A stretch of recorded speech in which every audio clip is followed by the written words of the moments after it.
Step Into My Office is a podcast filled with real conversations and interviews about entrepreneurship, hosted by the founders of 135 Agency and built with Black women in mind. If you like us, leave us a review and subscribe wherever you listen to your podcast. Now let's start the show.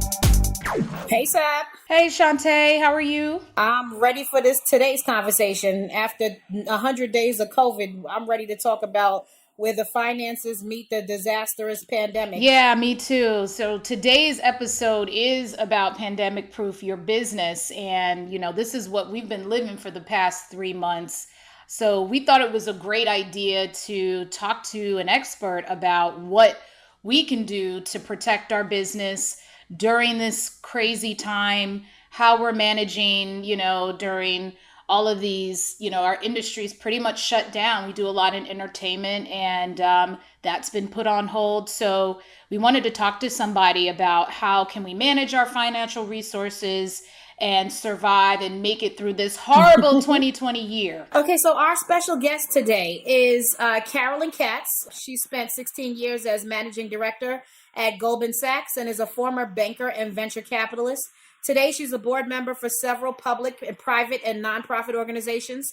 She's also a small business mentor at SCORE, SCORE. You guys need to write that down. Specializing in all aspects of business and financing. Let's all welcome Carolyn Katz to Step Into My Office. Thank you so much. Hi, Carolyn. So we are both intrigued by your resume and the fact that you spent 16 years at Goldman Sachs.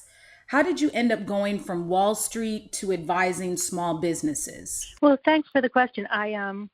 While I was at Goldman and after Goldman, I left and worked as a venture capitalist. I always really liked young, small companies. After VC, I left and I worked a lot as a consultant to startups. And then I actually started my own company.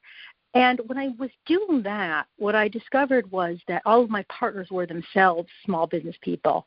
And what I discovered was that they were geniuses at like a third of the business.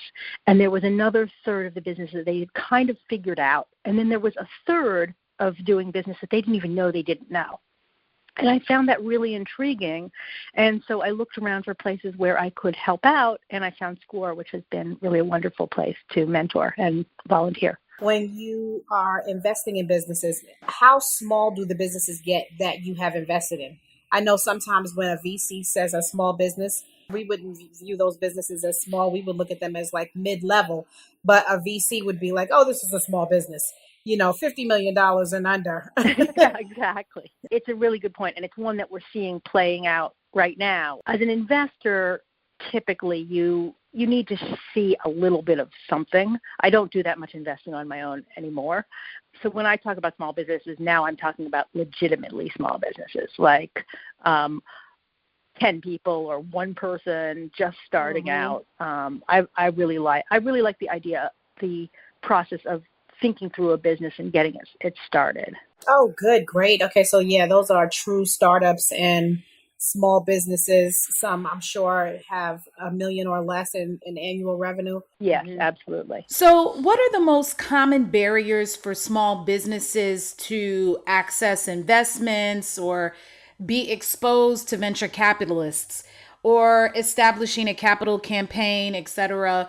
What are the most common things that you've seen that prevent a lot of small businesses from gaining resources? Well, that's actually kind of like getting a loan and getting investment are often 2 different things. So we'll start with loans because those are generally easier. The problem with getting a loan for a very small young business is you will need some money of your own. They will not lend to you unless you've put some equity in. So you'll need to find friends and family, some kind of money going so that you have something to borrow against. But the first thing is you can't rely entirely on other people's money. Like you're going to have to come up with some amount of money on your own. Having done that, I think that there are two problems that stand in the way of people getting access to loans.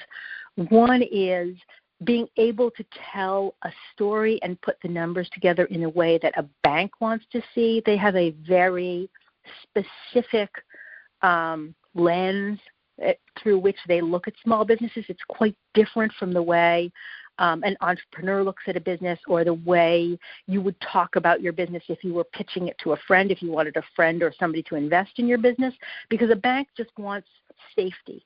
The best thing that happens to a bank at the end of the day is they get their money back. They're not looking for something very exciting. So being able to explain your business in a way that's appealing and makes sense to a bank is a little bit of a skill that you need to learn. You need to pull some numbers together to be able to do it. And then the second thing is knowing who to ask. All too often, you're walking into any bank branch and there's always a picture on the wall of the smiling banker and the pet shop owner or the person baking cupcakes or something. And it's always about how they love small businesses. But typically, if you approach any of the big name banks, your chances of getting a loan as a small business is really, really, really small. Usually what we do at SCORE is we help the bank find what's called a Community Development Financial Institution, or CDFI, which are set up specifically to make SBA loans to small businesses, and they're usually much better at understanding very young, very small businesses. It's still tricky to get a loan, but if you have a good story, you know how to tell it, and you know who to ask, your chances improve. On the investment side, 1% of all companies ever get kind of outside investment. So there's kind of this mythology in the kind of public press, or like in public perception right now, that what you need to do is you do a friends and everybody knows the terminology. You do a friends and family round, and then you do a pre-seed round, and then you do a seed round. And most businesses honestly are not even appropriate for that kind of an investment for many reasons. It's not the right thing for the investor. It's not the right thing for the company. There are other ways to get investment, though. We spend a lot of time talking with people about crowdfunding, which is not necessarily investment, but there's a lot of ways to get that startup capital that's not an outside investor. Then if you do have the right kind of business, and you sort of have what's called proof of concept, you've shown that people actually want to buy the product, and you have the kind of story that's a kind of really high growth story that would appeal to a professional investor. Usually what we end up doing is brainstorming other ways to get startup capital, because even if you are able to go for that investor capital, you're going to need to prove out your concept a little bit. You're going to need some other capital before you can go there. But that is very tricky. These days, because of the coronavirus crisis and this pandemic that we're in, the PPP government loan setup was the first thing that kind of shined a light on the fact that there are a lot of businesses that are in existence who refer to themselves as small.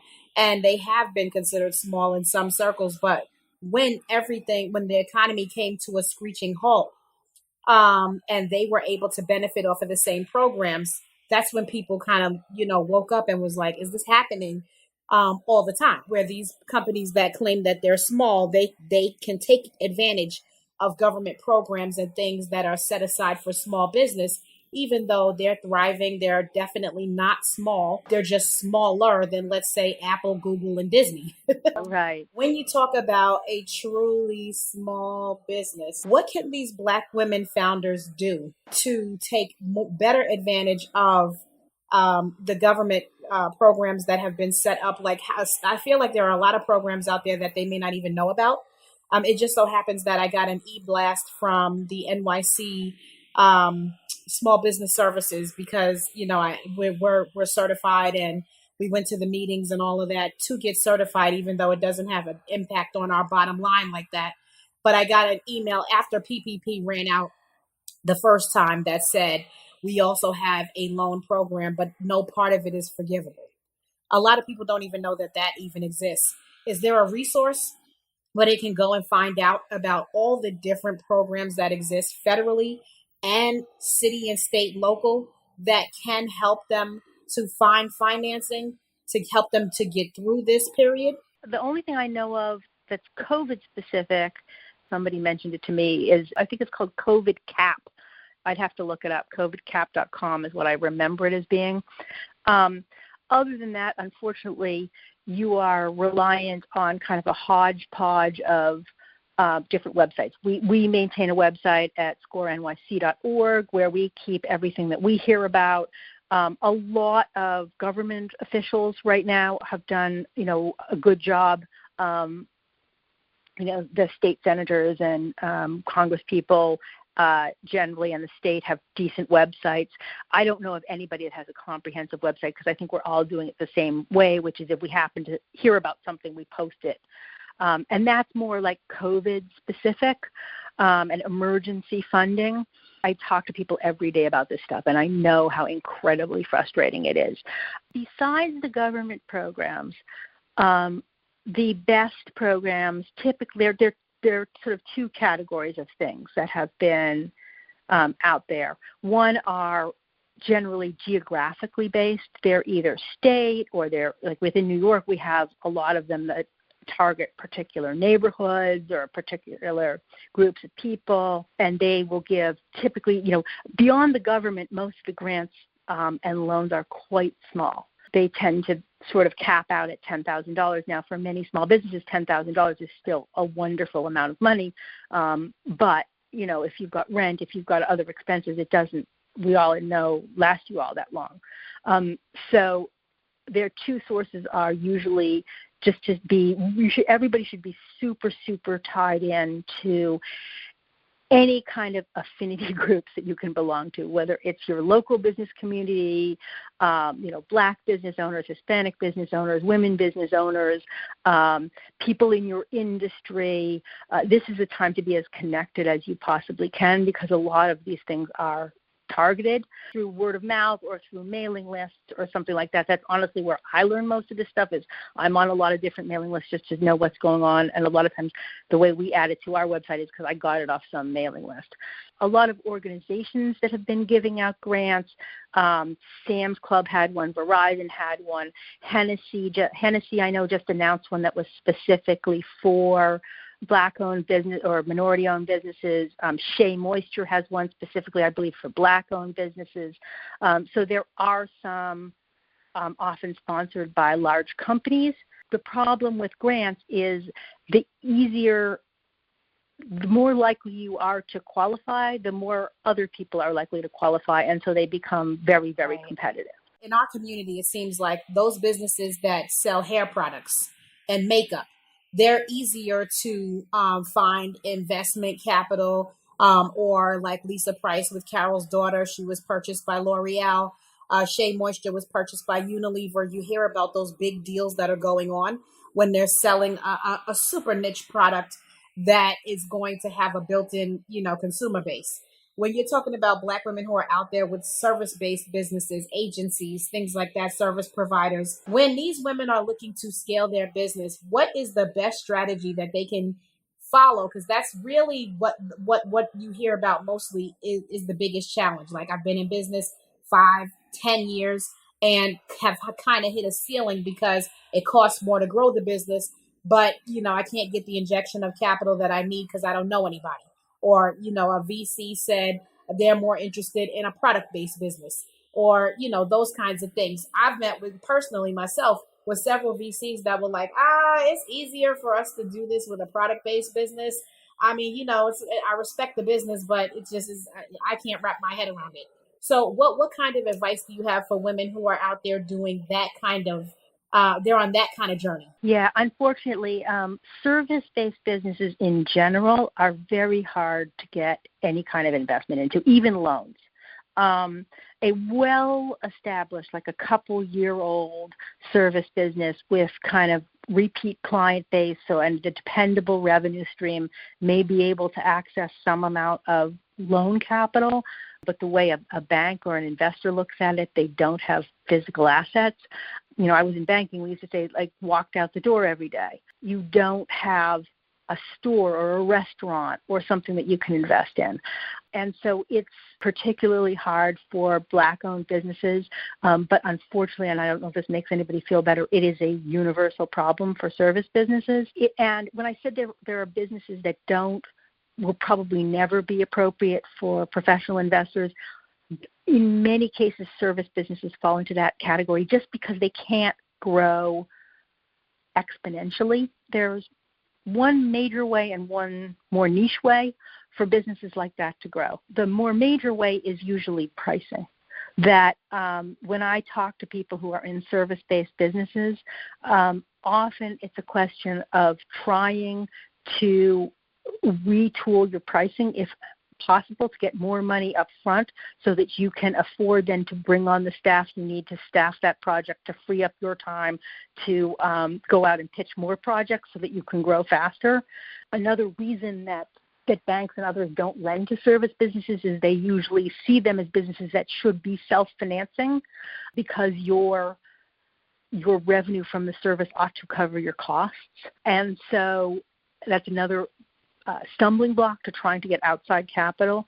So often, unfortunately, the best way is to look at how you price and try to figure out if you can get more money, more of your payment up front in some form, or get some kind of a subscription or some kind of an ongoing revenue stream that you can count on so that you know then often the way service-based businesses grow is you as the owner can then hire somebody with that dependable revenue stream to do some of your work that frees up your time to grow the business.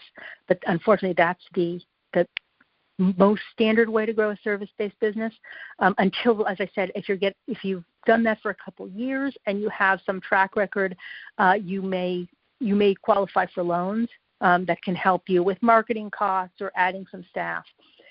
The other way that's a more niche way for service-based businesses to grow, you mentioned that your business is certified. If you do have a certified minority and women-owned business and you get a governmental contract as a result of that, one thing that lenders do know is that a lot of those contracts will require upfront investment. You may need to bring on people. You may need to outsource different parts of the project. There may be costs. They also know that governments aren't the fastest payers. So there are loans specifically for MWBEs against governmental contracts. That still doesn't answer the problem of having enough capital to kind of get out there and get those contracts to begin with, and not every service business is in a category that would qualify for a contract like that, but that is another alternative. So, Carolyn, if that's the reality of how VCs and banks look at service-based businesses, it doesn't really speak to some of the socioeconomic barriers that Black-owned businesses face. So, for example, in the PR world, a lot of the smaller, successful business owners have the benefit of trust funds, or they come from wealthy families to start their businesses. What does that say for service-based businesses that are less likely to have resources that will allow them to one day become attractive to an investor? If it's possible, and it's not possible for everyone, to start out kind of getting hired just as a consultant first, that will build your credentials.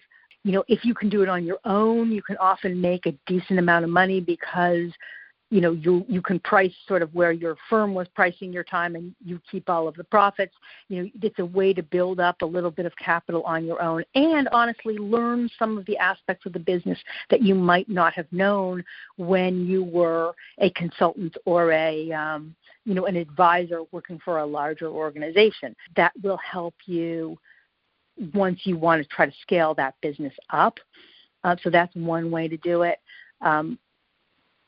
Trying in some way to kind of ladder your way there, to, take steps, unfortunately, instead of just like opening your whole business on your own, which is expensive.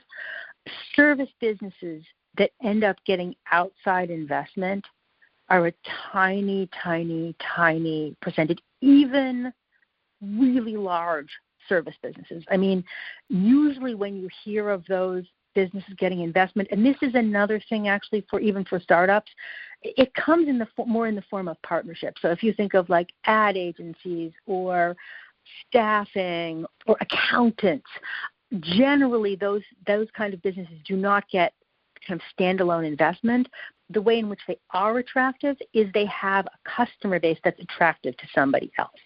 So there's two ways of partnership. One is I'm an accountant. I run, an accounting firm, and a larger accounting firm wants to acquire me or, give me capital because they can roll up my customers. They can put my customers on some of their accounting software.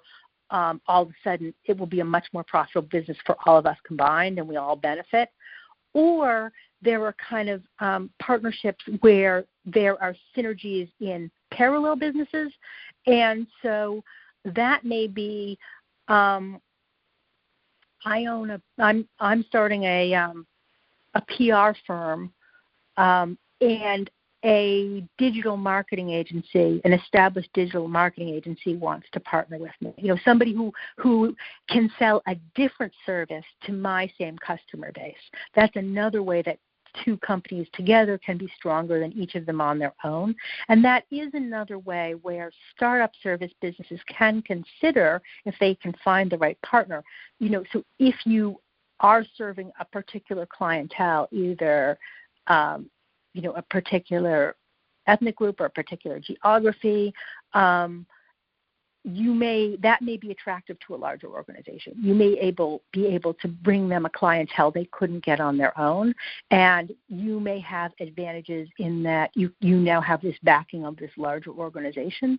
So that's another way that startups can think about, if they have any of those relationships, of getting it may not be capital, but it may be resources and brand name and leads and support. There are other things that you can get sometimes that aren't just straight money. So this has all been really great, helpful information. I think we have one last question for you. How can people who are out there who are too busy surviving, or too busy building their business, too busy managing their staff, how can they carve some time out to really work on building a relationship with their local bank, or the best kind of bank that they would need in the future? This is a really good question, and it's another one that I have to say I've found myself growing angry on certain webcasts or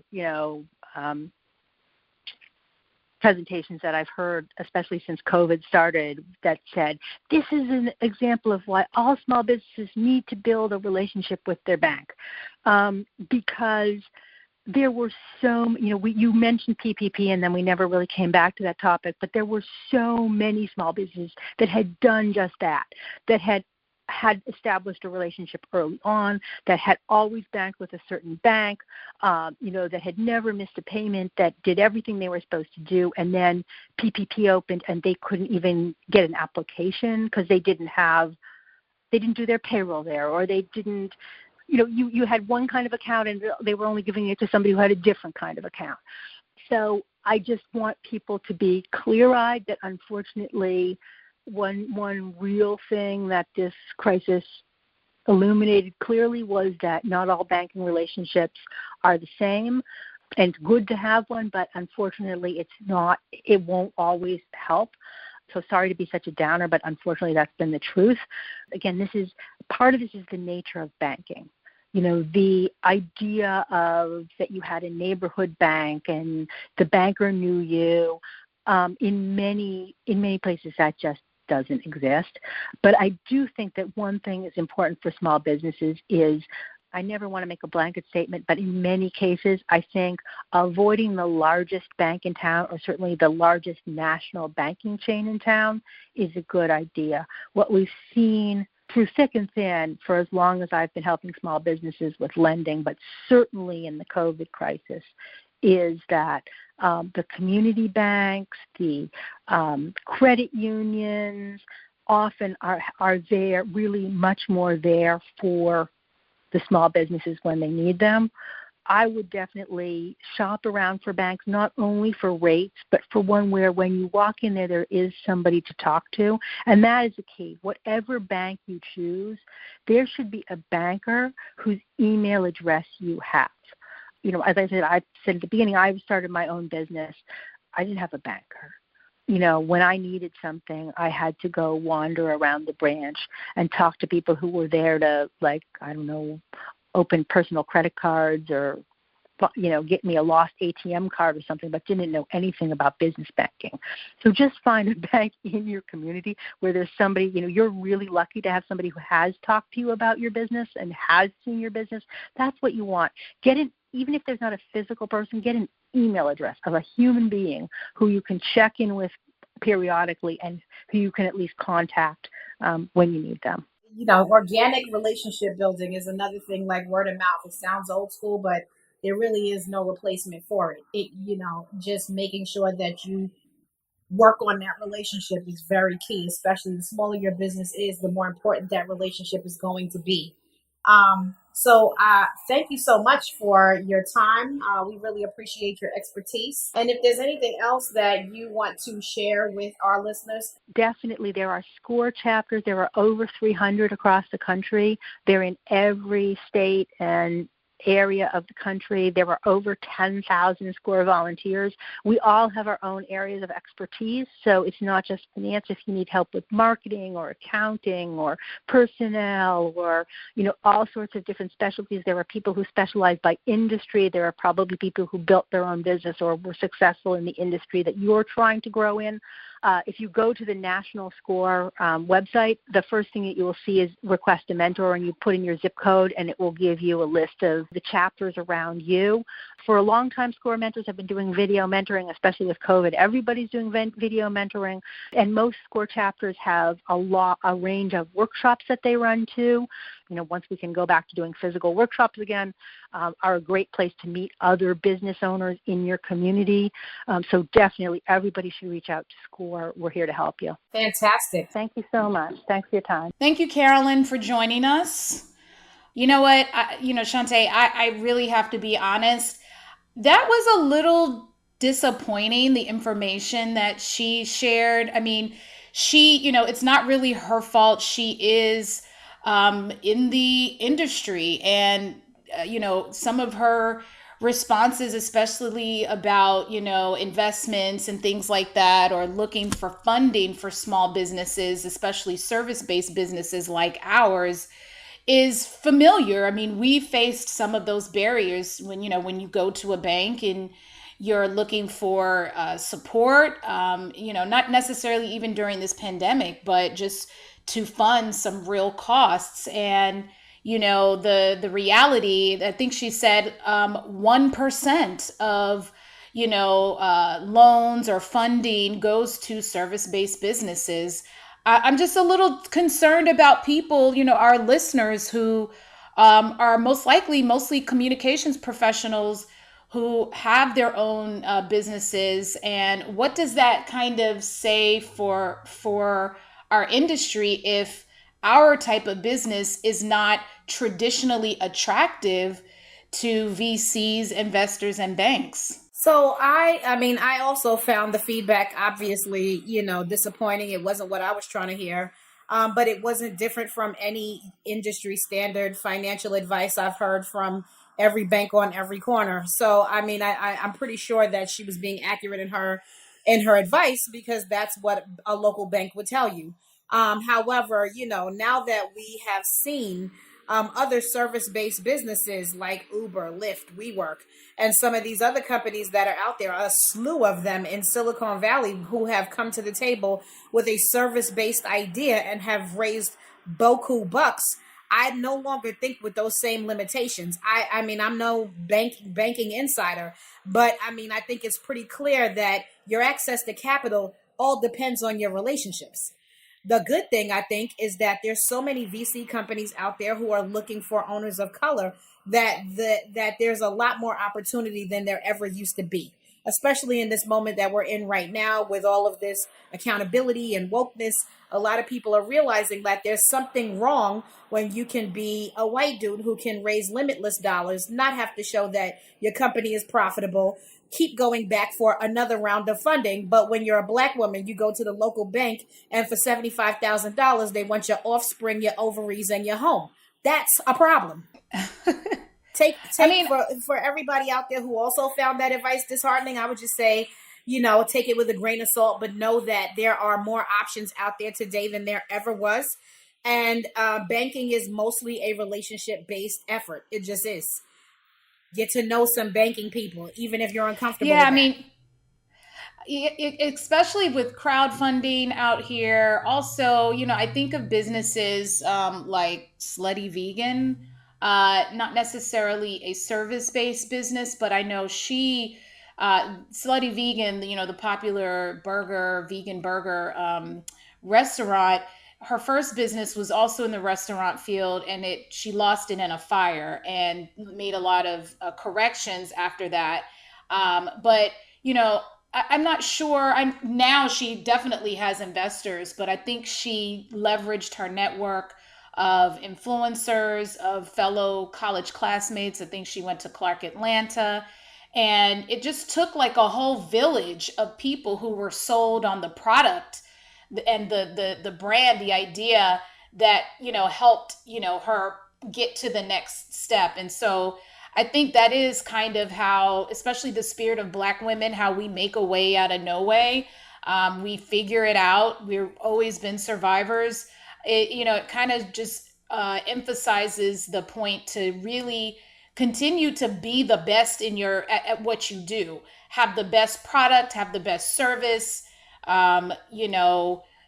Use your network, whether it's your sorority, your church, your neighborhood, or whatever, and build from there. Because Carolyn represented traditional, financial Wall Street sort of mentality, but we've raised money and funds and businesses through our regular local means. I mean, if churches can be in some of the most struggling neighborhoods but still manage to get the roof fixed and to have these big fish fries every other weekend serving a community that has limited funds. I mean, we know how to make $1 out of 15 cents. So, Shante, we have been in business for 15 years and have seen a lot of ups and downs. I know recently you have been dealing with the banks on trying to get a PPP loan, and that has been a saga. Do you want to tell the listeners a little bit about what that was like? I know that a lot of people out there listening have definitely tried it on their own. First of all, anytime the government comes up with any kind of program, I'm skeptical, right? And I'm no less skeptical after this process. But the one thing is, for even the small percentage of businesses that were able to get funds, you have to be in it to win it, right? So I would never say just ignore it, don't try it. Now, for us, when we first tried it, they said that they had run out of money, which ended up being a lie because they had $100 million. And initially, when the program was announced, and then you've got companies like Ruth's Chris and Union Square Hospitality Group, which is the company that owns Shake Shack, and you've got hotels and cruise lines trying to get money. Of course, that's a colossal eye roll because you're like, I knew it. It really wasn't for small businesses. The problem in this country is that... Did they give that money back? Union Square Hospitality gave the money back. Harvard, they gave the money back. I believe the Trump administration... Ruth's Chris, did they? They shook... I know that Trump shook down Harvard and they gave their money back. I don't know about Ruth's Chris. The fact that...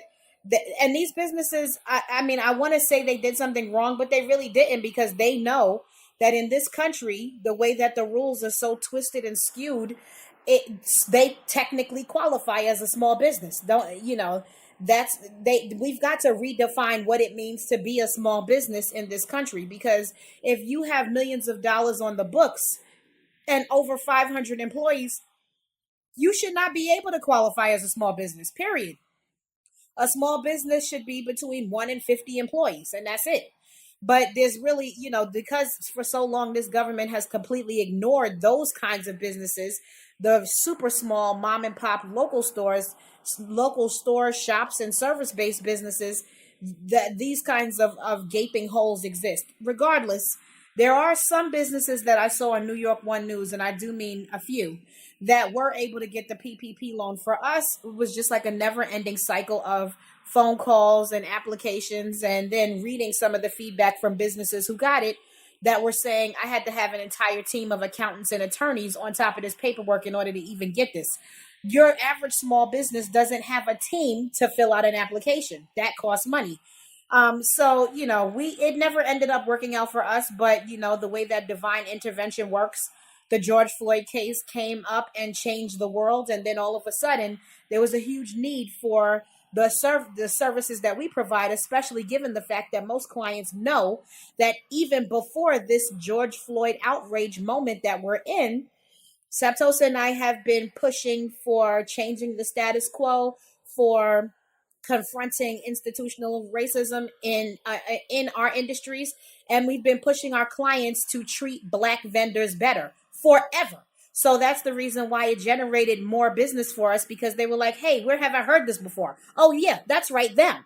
So they came to us, and in such a volume that we didn't need the PPP loan anymore. So that's divine intervention working on our behalf, and also the fact that these are things that no one has to convince me to fight for social justice issues or to fight for some kind of equalization or fairness in the world of entrepreneurship and business. Is something I would do if nobody was paying me anything. Yeah, and even so, probably in April, let's say towards the end of March, as our clients, especially the ones in film and TV, saying, hey, we don't know what's going on, or one client, we were under contract and the contract fulfilled itself, but we weren't renewed, just to kind of wait and see. We started auditing, taking inventory of our expenses and seeing what could we get rid of, what could we put on pause, negotiating payment arrangements with vendors, or people, subscriptions, cutting off subscriptions for different services. I mean, you got to figure out where you can pinch and cut as needed, because times are hard. So we thankfully we didn't really have to have a major overhaul of our team. We had to let if a project ended that, or a client put us on hiatus or just canceled the contract outright, we had to let the person managing it go. But we already operate with low overhead. We've for a while been sort of like a satellite team, and have been using Zoom before Zoom was a thing. And so thankfully we have been able to be okay. We always feel we're very blessed, and that those new projects, those clients, National Geographic, Google, they came in right on time. So I would say, I mean, this is kind of like the lesson that we learned, is operating with a low overhead. We used to do office space. We used to do, the kind of have the traditional look. I think because there is pressure and judgment for Black-owned businesses, we're always operating under this stereotype that we are inferior, that our services aren't on par, and that we don't have quote unquote capacity. When people say, do you have the capacity? I feel like that's coded racism. It's definitely because I'm coded. coming to Definitely. you. I'm coming to you 10 years in, 5 years in, 15 years in. And the fact that you're questioning, do I have capacity, when you see, all these wonderful case studies and clientele. After years of that, I started having a sensitivity to it. So, the whole look and feel to make it quote unquote look like a real business is expensive. And it's also, you're chasing after, or you're reacting to a racist idea. We learned from that, and just based our organization on the services, the quality of the service. It allowed us to expand and engage publicists in other cities. We have been working from home, and we'll have maybe a membership to some of these co-working spaces, like the Gathering Spot, like the Wing, like Blueprint, like Spring Place. And it's been effective for us. However, not saying there's no value to a brick and mortar shop at all. I'm saying, again, you heard about, Carolyn and how difficult it is for service-based businesses to get loans. So that can't stop you. It's like the chicken or the egg. I need to generate business. I need to hire people to help me generate business and go after more business. I can't always do that with the type of retainer fees and that's where the expense comes in. So, that's kind of the disappointing thing about the her advice, because that doesn't account for the hard costs of running a business. The number 1 and 2 expenses any service-based business has is number 1, people. Right. That is going to be what drains your blood dry every month. And that's if you don't have a rent. That would be number 2.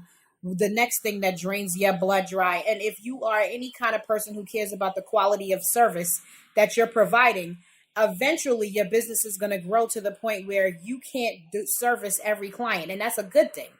It's a good thing that you can't be working on every project, because some clients are like, oh, if I can't have you, I don't want it. Nah, that's not how business works.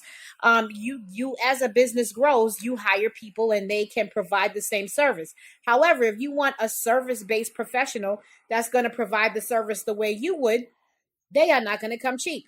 They're also going to know that they have options to go to your competitor, to go to the large mainstream company and make a lot more. So in order for you to hold on to them, you have to pay them a significant portion of what you make. And unfortunately, if in a service-based business, you could spend every single cent that you make on hiring good talent. Yeah. And these are people who think that just doing their everyday job and getting way overpaid for it, in my personal opinion, is fine. And they don't have to lift a finger to bring in more business. Well, how do you expect this business? Because this is not a big mainstream Fortune 500 business. This is a mom and pop shop.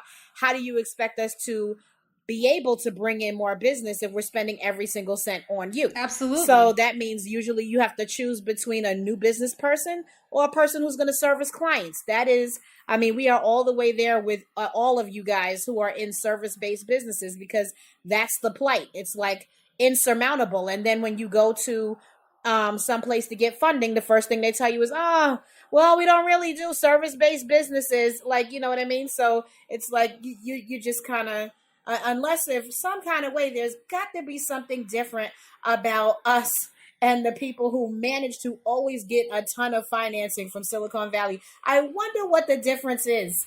Hello. Let me think about exactly. it. I just don't know what's different. Yeah. So, there is money out there. It's just that you have to figure out how to build the right relationships to go get access to it. Yeah, I would say don't go bankrupt trying to look the part, in a business. Zero in on the quality of the service, learn, study, be a student of this industry, and find a niche. If it's in a certain area of PR, if it's faith-based PR, if it's health, or if it's sports. When resources are low, we get creative, and we figure out ways. And, Shante, even though we definitely haven't had a whole lot of success with loans and things like that, we have been able to get a line of credit, and a few times. A few times. That's been helpful, but there's a caveat to a line of credit. You know what I'm saying? It's not free money, and nothing is ever free. But it turns into a bill really quick. You know what I'm saying? If you don't pay it back. So it's still something that I think that after a certain amount of years in business, you do become more eligible. But here's what I like about the line of credit thing more than like angel investors or VCs. The bank wants you to pay them their money back, but they don't want any ownership in your business. Mm-hmm. So if you're able to get a significant line of credit, I would say always start there first. Because not only will having the line of credit and paying it back, using hardly any of it and paying it back will help you build up a great credit profile, number one. And number two, it'll train you that you never borrow what you need. You always borrow a lot more than that and only use a small portion. If you don't master that, borrowing will always be a nightmare for you. And number three, you don't have somebody who doesn't understand your business, but just really is looking for something to make them wealthy quickly with very minimal effort from them. owning a piece of your business and putting the pressure on you about when you're going to become profitable and when they're going to get their money back and when all of these benchmarks are going to be reached, but they're not lifting a finger to help you do it. So I would say start with the line of credit and then work your way out. I say definitely go towards the VC community. Like I said, there's now more than ever, that community is growing an appetite for people of color. I would say just go after it, but learn how to borrow money successfully to your advantage through a line of credit.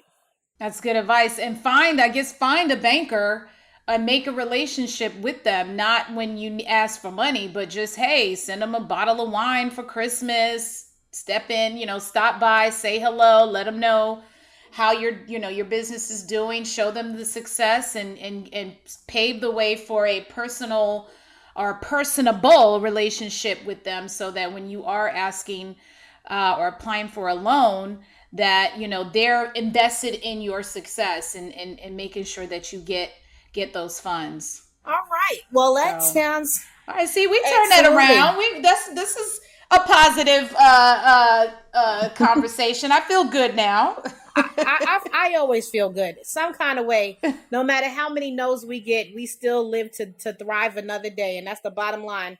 So that's right. I mean, I'm sure everybody else out there is exactly the same. This entrepreneurial journey, it ain't for the weak. Exactly. That's what I will say. So we're going to take a quick break and we'll be back for our Black Girl Boss moment.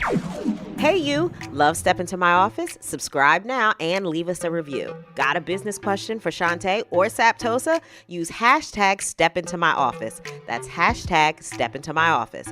And if you have video or podcast production needs, visit verse2media.com. That's verse2media.com. Now back to Step Into My Office.